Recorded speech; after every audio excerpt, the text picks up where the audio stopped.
Before her father was elected president, Ivanka Trump maintained a lifestyle brand, oversaw acquisitions at the Trump Organization, and wrote 2 best-selling books. But she gave it all up to follow her old man to the Oval Office. Here's an inside look at her role as advisor to the president. Ivanka's White House profile says she, quote, focuses on the education and economic empowerment of women, and it's not wrong. In July 2017, she appeared on stage with World Bank President Yong Kim at the G20 summit to announce the Women Entrepreneurs Finance Initiative, a facility that, according to CNN, promotes women's entrepreneurship in developing countries by providing resources and policy reforms to eliminate barriers and constraints on women when starting a business. Ivanka posted on Facebook, "Thank you, World Bank President Yong Kim, for your ongoing leadership in support of women's economic empowerment and for joining me today in a meaningful discussion with Saudi Arabian women entrepreneurs and elected officials." Donald Trump also attended the G20, where he revealed the United States would be committing $50 million to the project. He also took the time to crack a joke about his beloved Ivanka while speaking on stage, saying, "If she weren't my daughter, it would be so much easier for her. Might be the only bad thing she has going if you want to know the truth. I'm very proud of my daughter Ivanka. Always have been, from day one. I have to tell you that. From day one. She has always been great." During her time in the White House, Ivanka has sought to eradicate human trafficking. She's frequently invited survivors and advocates to share their stories, and in May 2017, she held a roundtable discussion on the subject. She wrote on Twitter, "Human trafficking is a pervasive humanitarian epidemic, both domestically and abroad. Together, we are working to combat this critical issue." In September of that year, she delivered an impassioned speech at the United Nations General Assembly, describing the practice of human trafficking as the greatest human rights issue of our time, and demanding that leaders all over the world heed the call of action and global unity. According to CNN, she said, "It is hard to grasp how tens of millions of people across the globe can experience this scale of human suffering. It is unacceptable.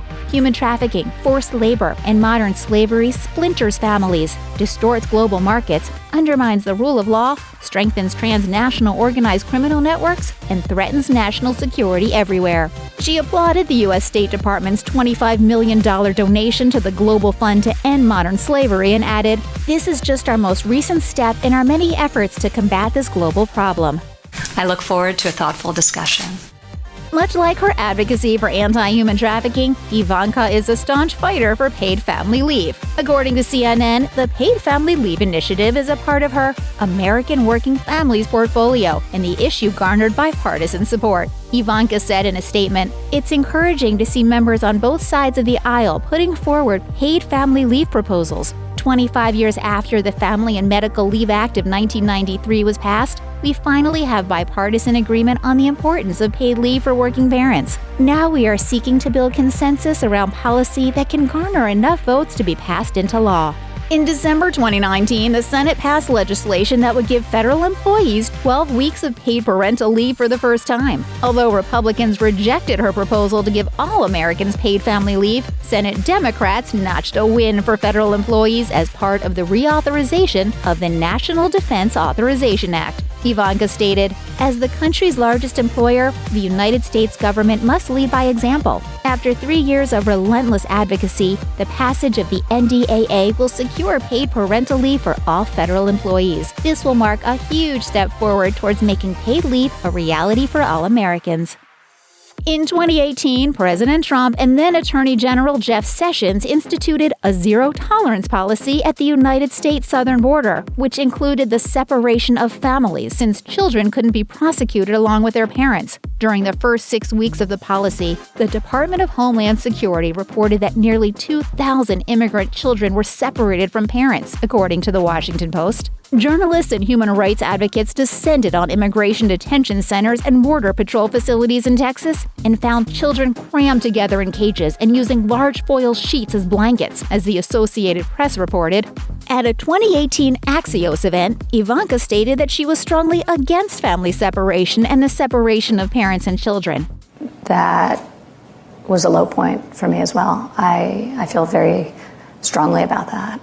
But when she was asked about the policy again in December 2019 on Face the Nation, Ivanka's sentiments were more nuanced and included a pointed pivot. Immigration is not part of my portfolio, obviously. She went on to say, "I think everyone should be engaged, and the full force of the U.S. government is committed to this effort to border security, to protecting the most vulnerable. That includes those being trafficked across our border, which this president has committed to countering, and combating human trafficking in an incredibly comprehensive, aggressive way." According to excerpts from the book The Art of Her Deal, The Untold Story of Melania Trump reportedly hated being called First Lady and wasn't too keen on being in the public eye. A campaign staffer allegedly told the book's author, Mary Jordan, "At the core, I think she's a private person who spent a lot of time adjusting to public life." Melania also had difficulty moving to Washington, D.C. at first, deciding to remain in New York City while her husband and her daughter-in-law relocated to 1600 Pennsylvania Avenue. That was until Ivanka reportedly tried to move in on Melania's turf. With the First Lady's office vacant, Ivanka, who was angling for more space, attempted to take the office for herself and rename it the First Family Office. But Melania wasn't having that. Melania also reportedly didn't appreciate the fact that Ivanka was using the White House private residence as her own home. And when she finally moved in, she shut down the, quote, revolving door and enforced strict boundaries.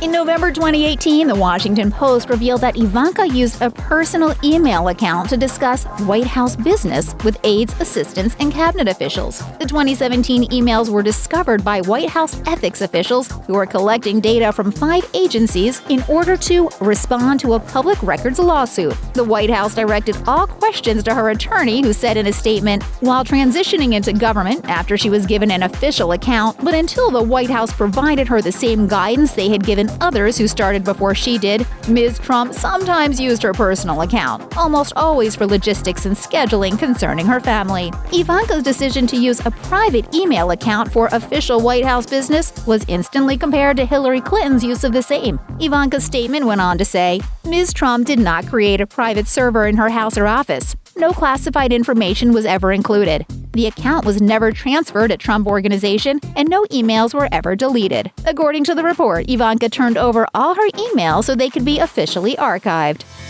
During the COVID-19 pandemic that ravaged the U.S. economy, the Labor Department revealed that over 30 million Americans were collecting unemployment benefits, according to the New York Times. Ivanka's solution to that? Just find another job. In a new ad campaign called Find Something New, Ivanka joined Apple CEO Tim Cook and other business leaders to tell unemployed people during the middle of a pandemic to train for a better job. She said, "Now, as a result of COVID, people need to, unfortunately, in some cases, learn a completely new skill. But that is also an opportunity to be put on for a new trajectory for themselves and their lives, and we want to facilitate that connection back to the workforce and make it as smooth as possible." Telling people without a job, money, or training to find work in an economy that's not hiring didn't exactly go over well with everyone. Crystal Ball, co-host of Rising, tweeted, "Oh my God, fits perfectly with their belief that the real problem is people don't want to work. Not that there's a raging pandemic and massive business closure/job loss." I want you to go and tell them that what they really need is just the right skills. That's all that they really need here. Ivanka responded to the criticism, tweeting, "I suggest that you visit the Find Something New website. This initiative is about challenging the idea that the traditional 2- and 4-year college is the only option to acquire the skills needed to secure a job."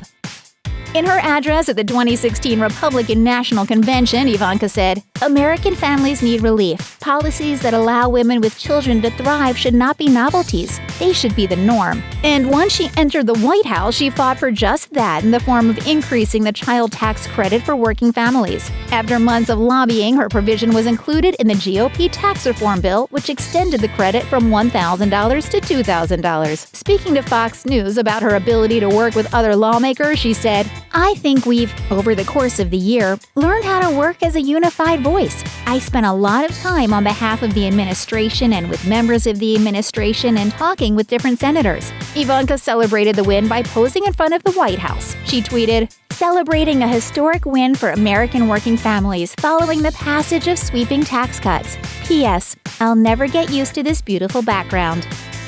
At the launch of President Trump's Hispanic Prosperity Initiative in the White House Rose Garden, Goya CEO Robert Unanue said, "We're all truly blessed at the same time to have a leader like President Trump, who is a builder." We have an incredible builder, and we pray.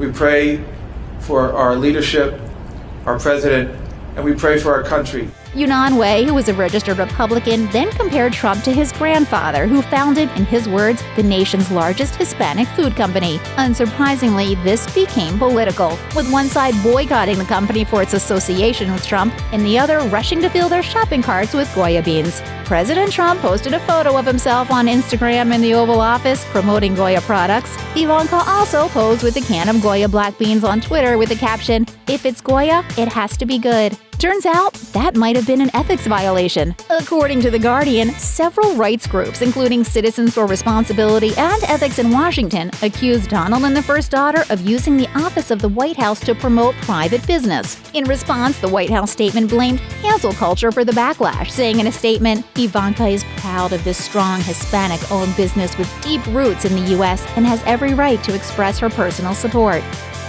During her December 2019 appearance on the CBS News program Face the Nation, Ivanka suggested that she might not return to the White House even if her father gets reelected. She explained, "I am driven first and foremost by my kids and their happiness, so that's always going to be my top priority, and my decisions will always be flexible enough to ensure that their needs are being considered first and foremost, so they will really drive that answer for me." The politics is truthfully less interesting. One might think Ivanka would have political aspirations herself, but when asked if she has her eyes on the Oval Office, she dodged the question and said, "The work is really energizing, and I'm deeply passionate. But, the day I walk into the West Wing and I don't feel a shiver up my spine is the day I've been here too long." However, she added that she and her family have unfinished business in the White House, saying, "We've done so much, but it's not enough yet." Check out one of our newest videos right here. Plus, even more Nicki Swift videos about your favorite celebs are coming soon. Subscribe to our YouTube channel and hit the bell so you don't miss a single one.